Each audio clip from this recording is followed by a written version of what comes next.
కుమార్తె, నీ తల్లి పట్ల నీవెలా ఉన్నావు? కోడలి స్థానంలో ఉన్న సహోదరి, నీ అత్త పట్ల నీవెలా ఉన్నావు?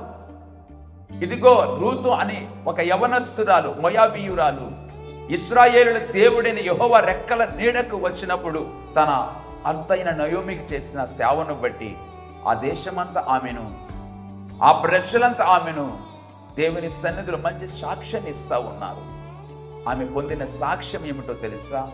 అత్తను అంటి పెట్టుకుని అత్తకు పరిచర్య చేసింది.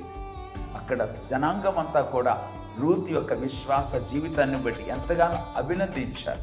అంత మాత్రమే కాదు, లేఖనంలో రాయబడి ఉంది, యెహోవా నీవు చేసిన దానికి ప్రతిఫలమిచ్చాను. ఆయన మనుష్యుడు కాదు, నరమాత్రుడు కానే కాదు అబద్ధం ఆడటానికి. నువ్వు ఏదైతే ఇతరులకు చేస్తావో, నువ్వేదైతే దేవుని నామాన్ని బట్టి చేస్తావో, నువ్వు చేసిన దానికి దేవుడు ప్రతిఫలమిచ్చాడు.